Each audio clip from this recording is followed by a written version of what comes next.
জুলাই গণঅভ্যুত্থানের চেতনা ধারণ করে জুলাই বিপ্লবের নির্যাস থেকে যে সংগঠন জাতীয় নাগরিক পার্টি এনসিপি গড়ে ওঠে, সেই সংগঠনের ফেনী জেলা কমিটি গত শুক্রবার ঘোষণা করা হয়েছে। কিন্তু দুঃখজনক হলেও সত্য, এই কমিটিকে ঘিরে জুলাই আন্দোলনের নেতৃত্ব দেওয়া ফেনীর বৈষম্য বিরোধী ছাত্র আন্দোলনের সদস্যরা, জুলাই যোদ্ধারা, জুলাই আন্দোলনের অংশগ্রহণকারী নেতাকর্মীরা এবং এনসিপির তৃণমূল সংগঠকরা গভীর অসন্তোষ প্রকাশ করেছেন। যারা আন্দোলনের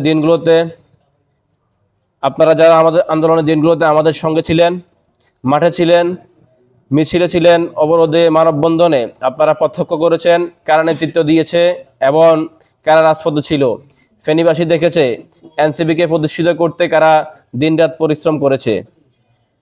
আমরা গভীর দুঃখের সাথে জানাতে চাই, ঘোষিত জেলা কমিটি তৃণমূল নেতা কর্মীদের সাথে কোনো আলোচনা, মতবিনিময় বা সাংগঠনিক সমন্বয় সভা ছাড়াই প্রকাশ করা হয়েছে।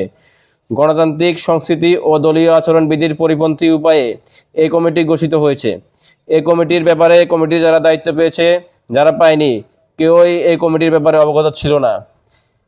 এই ব্যাপারে কমিটি গঠনের পূর্ব মুহূর্ত পর্যন্ত কেউ জানত না, এবং কি কেন্দ্রীয় নেতাদের কয়েকজনকে জিজ্ঞেস করা হলেও তারাও পুরোপুরি বিষয়টা অবগত নয় বলে আমাদেরকে জানিয়েছেন। কোন সাংগঠনিক বিধি অনুসরণ করে কমিটি গঠিত হয়েছে তা কাউকে জানানো হয়নি।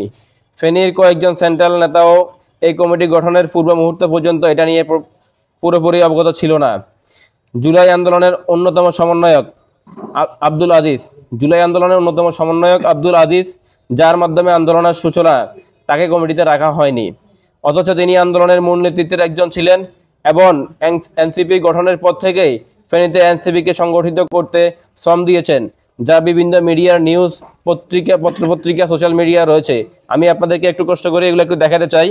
এই যে দেখুন, এটা হচ্ছে 6 জুলাইয়ের যে আন্দোলনটি ফেনীতে শুরু হয়েছিল, কোটা সংস্কার আন্দোলনের প্রথম একদম এই আন্দোলনের মাধ্যমে হচ্ছে দেখি জুলাই গণঅভ্যুত্থানের সূচনা শুরু হয়।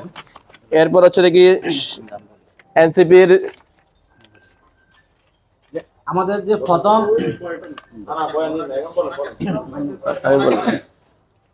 প্রথম সারির সহযোদ্ধা আব্দুল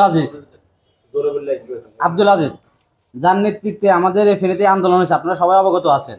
দেখেন, ফেনীতে সর্বপ্রথম যে মানববন্ধন হয়েছিল, সেই মানববন্ধন সর্বপ্রথম নেতৃত্ব আমাদের আব্দুল আজিজ দিচ্ছে। এবং এনসিপিতে যে কোনো কার্যক্রম শুরু হওয়ার আগে সর্বপ্রথম উদ্যোগ আব্দুল আজিজ নিত। এটা হচ্ছে আমাদের এনসিপির আমাদের জেলা গ্রুপ, সেখানে আব্দুল আজিজের নেতৃত্বে দেখেন সেই উদ্যোগ নিয়েছে।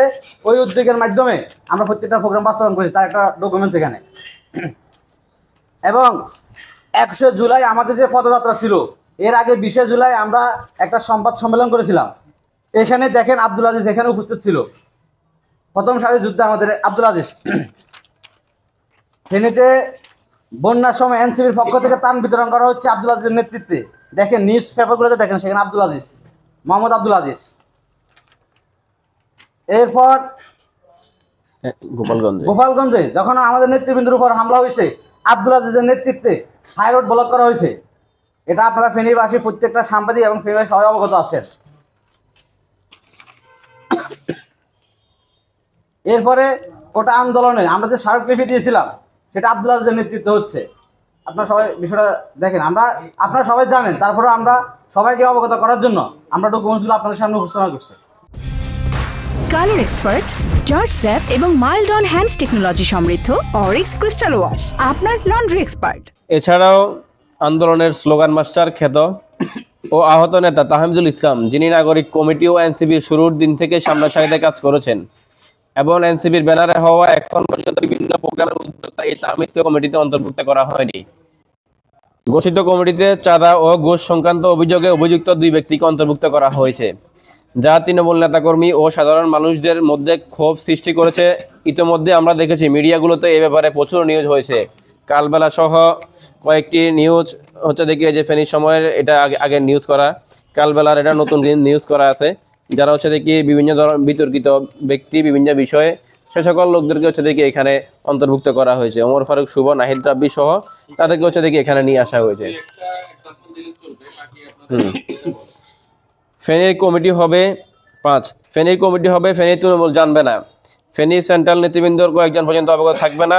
যারা ফেনীকে গুছিয়েছে, ফেনীকে সংগঠিত করেছে, তাদের কেউ জানবে না। তাহলে কিভাবে এই কমিটি হলো? এই কমিটি স্পষ্টতই পকেট কমিটি ও জনবিচ্ছিন্ন দুই একজন কুচক্রী দ্বারা গোপনে করা বিপ্লবীদের সাথে বেইমানি। 6, এই দুই একজন কুচক্রী সুবিধাবাদীদের কারণে ফেনী জেলা এনসিবির জনগণের কাছে ভাবমূর্তি নষ্ট হয়েছে। বরং আমাদের দক্ষিণাঞ্চলের মুখ্য সংগঠক বিপ্লবী নেতা হাসান আব্দুল্লাহ ও সদস্য সচিব এই প্রজন্মের ভাসানী আক্তার হোসেনকেও জনগণের কাছে বিতর্কিত করেছে। উদ্ভুত এ সকল কারণে ফেনী এনসিবির নিবেদিত প্রাণ সংগঠক কর্মী শুভাকাঙ্ক্ষীরা মনে করেছেন এই কমিটি ত্যাগী ও পরীক্ষিত নেতাকর্মীদের প্রতি অবিচার করেছে এবং যথাযথ ম্যান্ডেটবিহীন পকেট কমিটিতে পরিণত হয়েছে, যা 11 শহীদের এই ভূমিতে এনসিবিকে মানুষের কাছে বিতর্কিত করছে। প্রিয় সাংবাদিক ভাইয়েরা, জুলাইয়ের শহীদ পরিবারগুলোর সদস্যরাও ফেসবুক সহ বিভিন্ন সামাজিক মাধ্যমে এই কমিটির বিরুদ্ধে তীব্র প্রতিক্রিয়া জানিয়েছেন। তাদের এই ক্ষোভ আমাদের আরও ব্যথিত করেছে। যারা তাদের সন্তানকে বাইকে হারিয়েছেন এবং যারা এনসিবির রাজনৈতিক কার্যক্রমের বৈধতা, তারা যদি এই অন্যায় অন্যায্যতার কথা বলেন, অসন্তোষ প্রকাশ করেন, তাহলে সমস্যার গভীরতা স্পষ্ট।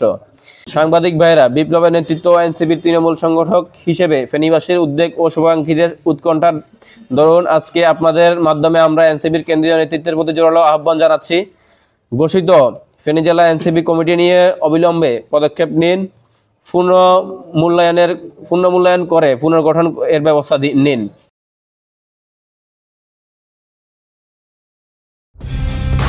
কালার এক্সপার্ট, জর্জ স্যাপ এবং মাইল্ড অন হ্যান্ডস টেকনোলজি সমৃদ্ধ অরিক্স ক্রিস্টাল ওয়াশ আপনার লন্ড্রি এক্সপার্ট।